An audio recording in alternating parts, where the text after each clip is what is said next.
Bismillahirrahmanirrahim. Salam əziz və dəyərli təcvid həvəskarları. Sizinlə ali təcvid mərhələsinə giririk. İnşallah biz bu dərslərimizdə Hilyətül Quran, yəni Quranın zinəti kitabı 2-ci cilddən təcvid dərslərini təqdim edəcəm Allahın izni ilə. Və biz bu dərslərimizi silsiləvari olaraq təcvidin əvvəlindən ta son vəqf ibtidaya qədər inşallah izahını verəcəyik.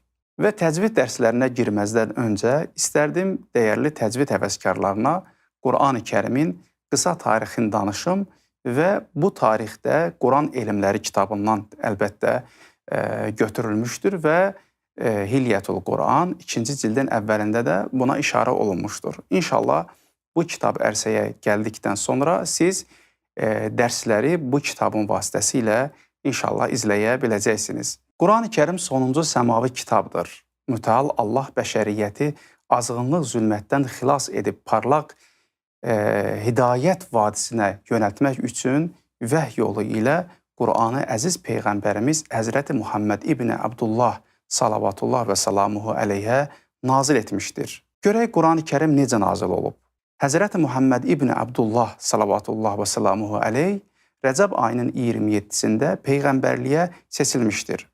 Quran-ı Kərim bir kitab kimi Beysətdən 3 il sonra Ramazan ayının Qədr gecəsində nazil olmağa başlamışdır. Nəzərə almaq lazımdır ki, Peyğəmbərin nübüvvət müddəti 23 il olmuşdur. Quran isə 20 il ərzində tədricən o həzrətə hadisələr baş verdikcə nazil olmuşdur. Ayələr tədricən nazil olur və bununla da Peyğəmbər salavatullahın mübarək qəlbi daim güc tapır. Belə ki, Furqan surəsinin 32-ci ayəsində bu məsələyə işarə olunub. Belə ki, kafirlər dedilər, nə üçün Quran ona bir dəfəlik bütöv nazil olmadı? Biz onu sənin qəlbinin möhkəmləndirmək üçün tədricən nazil etdik. Bu Rəbbimizin sözüdür. Və onu ən gözəl şəkildə ayə bə ayə izah etdik. Quranın Məbəs gecəsi nazil olan ilk hissəsi Ələq surəsinin ilk 5 ayəsidir və bu surənin qalan ayələri başqa zaman nazil olmuşdur. Tam şəkildə nazil olmuş ilk surə, təbii ki, bu maraqlı olar sizin üçün Həmd surəsidir və ona görə buna Fatihətül Kitab adını vermişlər. Həzrət Peyğəmbərimizə tam şəkildə nazil olmuş sonuncu surə isə Nəsr surəsidir. İzə cəə Nasrullahi vəl-Fəth.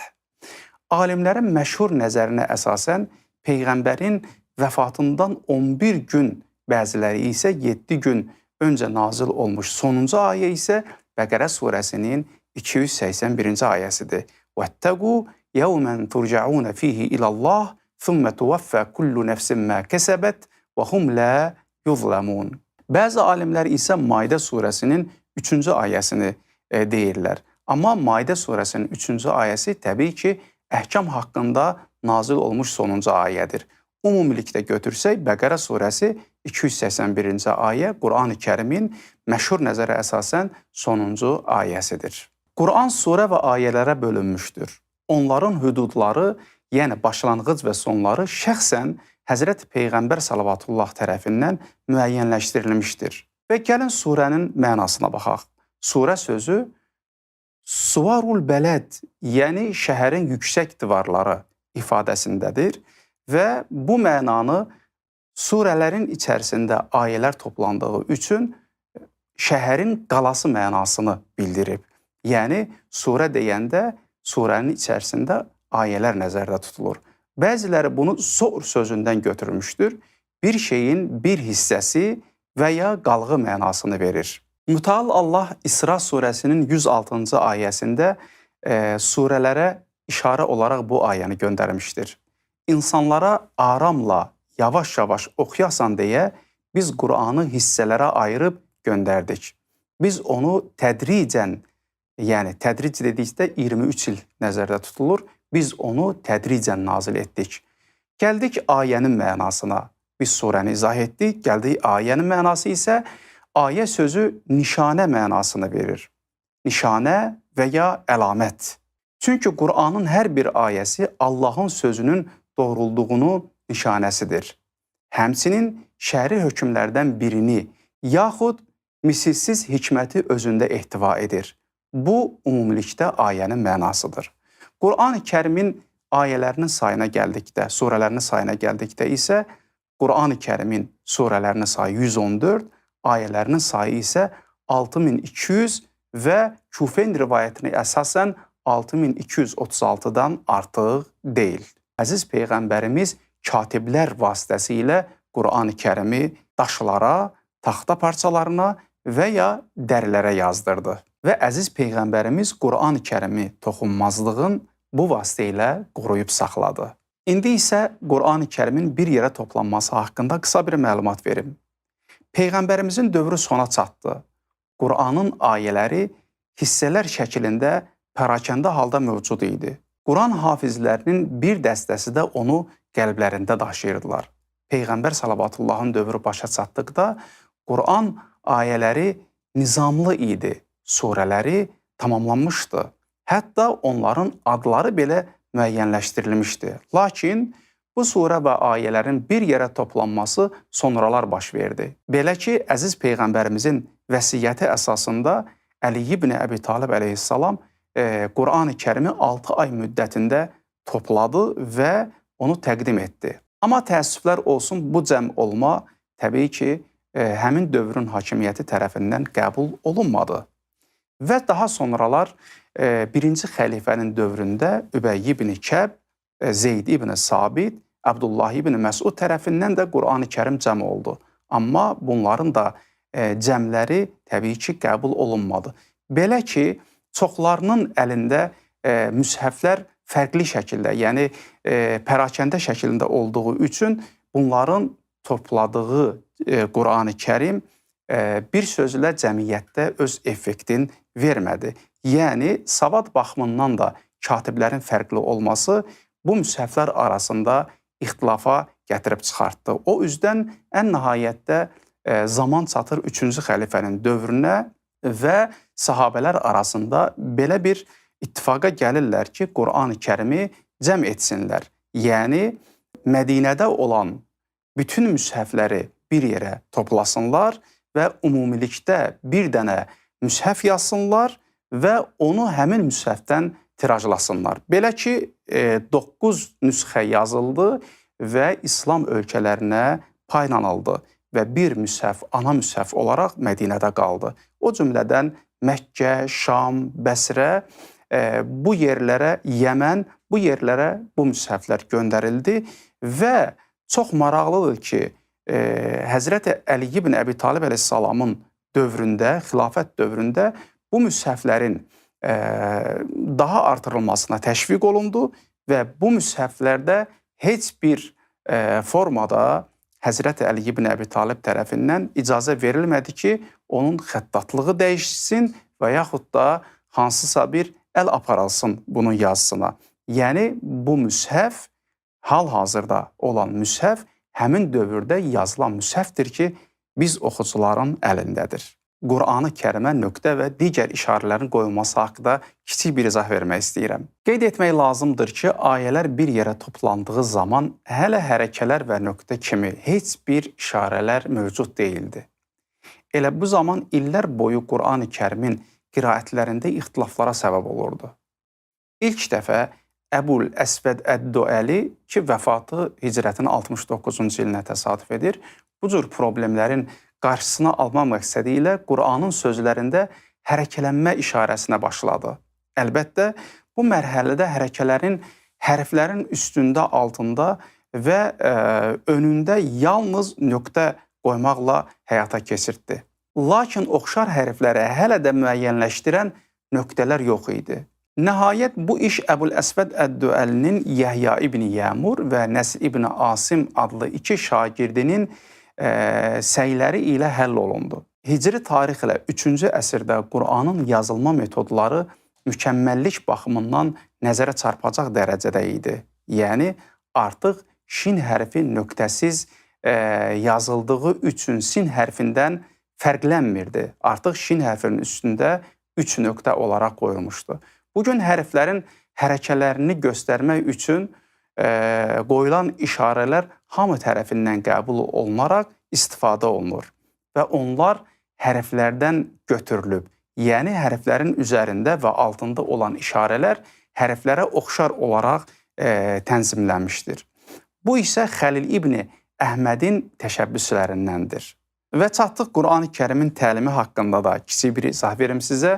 Qur'an-ı Kərimin təlimi əziz Peyğəmbərimizin zamanından başlamışdır.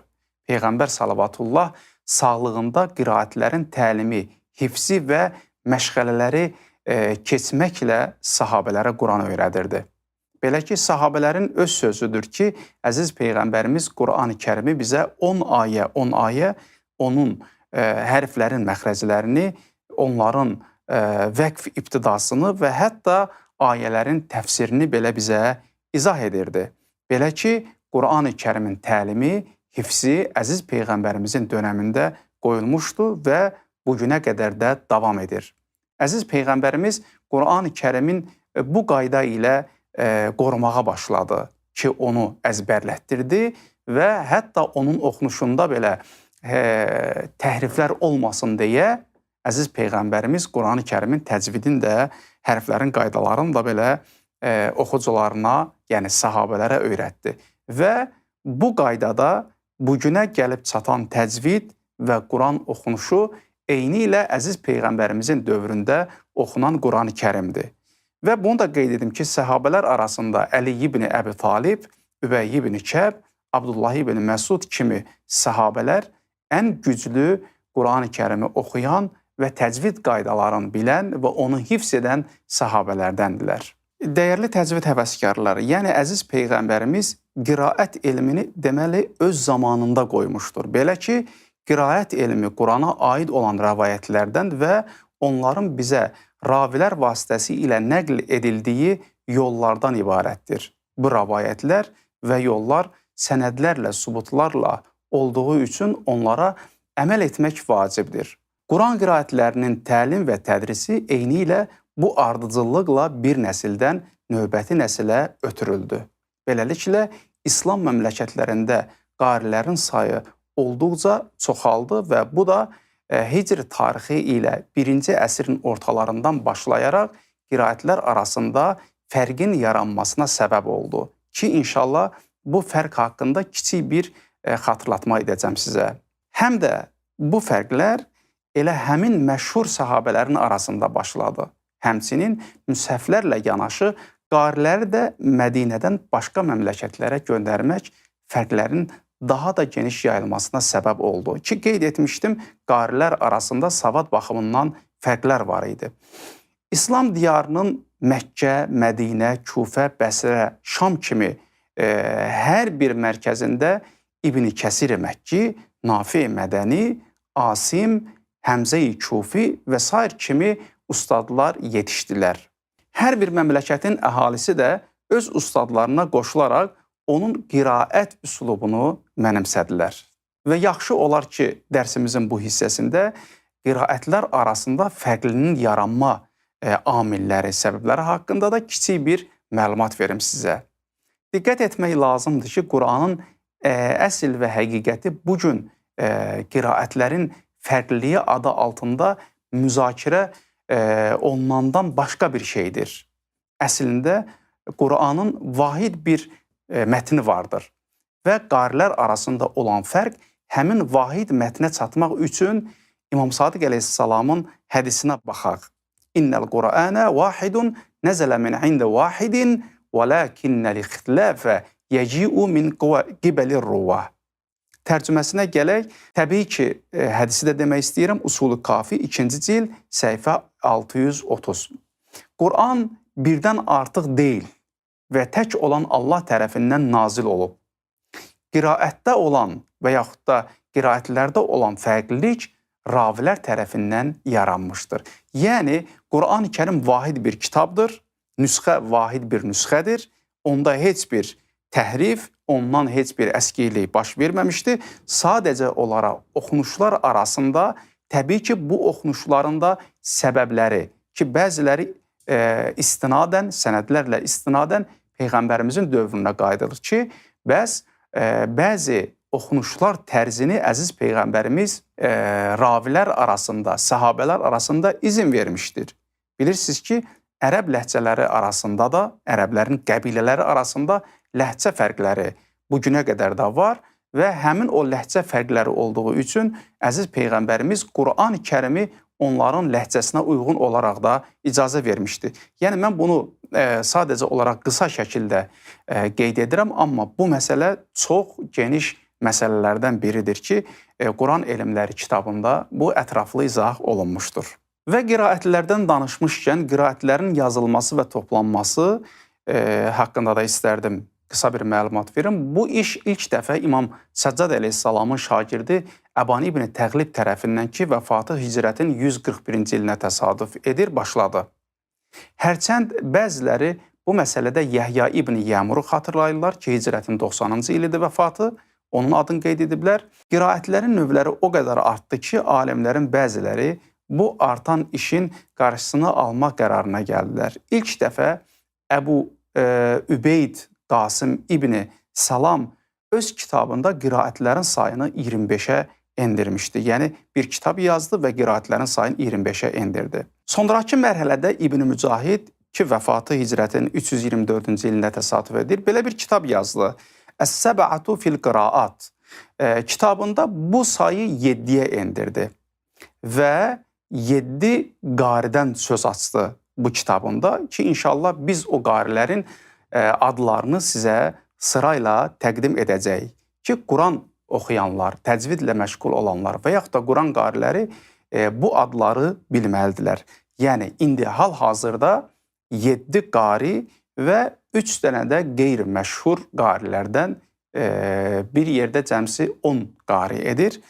Bunlar haqqında sizə məlumat verəcəyik. Birinci qari, təbii ki, bu qarilər güclüdən zəifə demək olar ki, düzülmüşdür. Birinci qari Asim-i Kufi, Əbu Bəkr Asim ibn Əbin Nəcud ki, vəfatı hicrətin 128-ci ilinə təsadüf edir. İkinci qari Nafi Mədəni, bütöv adı Əbu Əbdullah Nafi ibn Əbin Nədim, vəfatı hicrətin 169-cu ilinə təsadüf edir. Üçüncü qari Həmzə-i Kufi, Əbu Əmmar Həmzə ibn Həbibi Zəyyad, hicrətin 156-cı ili. Dördüncü qari Kəsai Kufi, Əbil Həsən Əli ibn Həmzə Əl-Kisai ki, vəfatı hicrətin 189-cu ilinə təsadüf edir. Beşinci qarimiz Əbu Əmr Bəsri, Əbu Əmr ibn Əla ki, vəfatı 154-də təsadüf edir. Altıncı qari Əbu Kəsir Məkki, Əbdullah ibn Kəsir ki, vəfatı hicrətin 120-ci ilinə təsadüf edir. Və sonuncu 7-ci qari İbn Amir Şami, Əbdullah ibn Amir Dəməşqi ki, vəfatı 118-ci ilə təsadüf edir. Bunlardan sonra 7 qari və onların qiraətləri haqqında əsərlər daha çox yayıldı. 7 qari əvvəlki nəsillərin qiraətlərini nəql edirdilər və onları qiraət imamları adlandırırdılar. Sonraki qarilər, yəni ravilər, qiraətləri onlardan nəql etdilər, yəni əvvəlki 7 qaridən. 7 qaridən hər birinin 2 ravisi başqalarına nisbət daha məşhur idi. Belə çıxır ki, 2 ravidən başqa ravilər də olmuşdu, amma bu kitabda 2 raviləri qeyd edir. Sonraki qarilər, ravilər qiraətləri onlardan nəql edirdilər. 7 qaridən hər birinin 2 ravisi başqalarına nisbətdə daha da məşhur idi. Və çatdıq 7 qarinin ravilərinə. Asimin raviləri Həfs, Şubə, Nafi'nin raviləri Vərş və Qalun, Həmzənin raviləri Xələf, Xəllad, Kəsainin raviləri Duri, Əbul Harith, Əbu Əmrin raviləri Duri və Susi, İbn Kəsirin raviləri Bəzzi və Qumbul və İbn Amirin raviləri Hişam və İbn Zəkvan.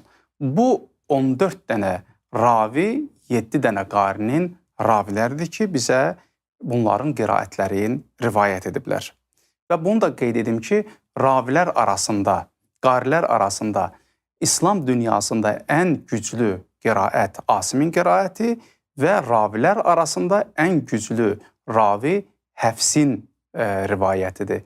Və belə bir sorğu edirlər ustadlar soruşanda, kimin qiraəti ilə oxuyursan, o zaman qari deyir ki, mən Həfs min Asimin və ya Həfs Asimdən olan qiraətdə oxuyuram. Və dəyərli izləyicilərimiz, bir məsələni də qeyd etmək istəyirəm və o da bundan ibarətdir. Qiraət, rivayət və üslub, yəni təriq, yol haqqında da kiçik bir məlumat verin və bəhsimizi burada sona çatdıraq. Quranın hər bir söz və ifadəsini oxumaq 3 tərifdən birinə əsaslanır. Birincisi qiraət, ikincisi rivayət və üçüncüsü təriq, yəni üslub. Qiraət nə deməkdir? 10 qaridən birinə məxsus oxuma üslubuna qiraət üslubu deyilir. Sahibinə isə qari və yaxud da imam deyilir. Məsələn, Əl-Ənhar, sakin ləm hərfi və fətəli həmzə sözü. Asimin hər iki ravisi müştərək şəkildə ondan bir cür rəvayət etmişlər. Buna görə də deyilir ki, Əl-Ənhar, ki Bəqərə surəsi 25-ci ayədədir, sözünün qiraəti Asimin qiraətidir. Rivayətə gəldikdə isə istənilən ravinin öz qarisindən, yəni imamından nəql etdiyinə rivayət deyilir. Vərşin Nafi'dən rəvayətinə görə Əl-Ənhar kəlməsi Əl-Ənhar, yəni ləm hərfi sakin olduğu halda ləm hərfinə fəthə verilir. Oxunur Əl-Ənhar. Bu Vərşin Nafi'dən etdiyi rivayətdir. Buna deyirlər rivayət. Və üçüncüsü təriq. Təriq nə deməkdir? Nəql edənin ravidən bizə çatdırdığı məlumatlar təriqdir. Nəql edənin özünə də təriq deyilir. Sonrakı nəsillər əvvəlki təriqdən nəql edəni də sona qədər təriq adlandırırdılar. Məsələn, mədd-i munfəsilin qəsr, yəni 2 hərəkə və təvəssüd, yəni 4 hərəkə olması İbn Cəzərinin Təyyibətin Nəşr əsərindəki təriqdir. Ümid edirəm, bu kiçik misallarla sizə qiraəti, rəvayəti və üslubu, yəni təriqi başa sala bilmiş olduq. Və dəyərli izləyicilərimiz, istərdim Asimin qiraətini kimlərdən öyrənib, hansı vasitələrlə əziz Peyğəmbərimizə çatıb, onları sizə təqdim edim. Allah Cəllə Cəlaluhu Qur'an-ı Kərimi Cəbrail vasitəsilə Peyğəmbərə nazil etdi və Peyğəmbərdən ilk Qur'anı güclü öyrənənlər Əli ibn Əbi Talib və Əbdullah ibn Məsuddur. Əbu Əbdurrəhman Süləmi, Zirr ibn Hübeyş Qur'an-ı Kərimi öyrəndilər. Və bunların hər ikisindən, Əbdullah ibn Süləmidən və Zirr ibn Hübeyşdən Asim-i Kufi Qur'anı öyrəndi və Asim-i Kufidən Qur'anı öyrənən Həfs ibn Süleyman və Şöbə, Əbu Bəkr ibn Əyyaş, bunlar da Asimdən Qur'anı öyrəndilər. Az da olsa Qur'an-ı Kərimin tarixindən sizə məlumat verdik və ümid edirəm bu kiçik izah həm sizə faydalı olar, həm bizə faydalı olar və dərslərimizi ali təcvid dərsləri ilə davam etdirəcəyik. İnşallah dərslərimizi gözləyin. Vəssalamu aleykum və rəhmətullahi və bərəkatuhu.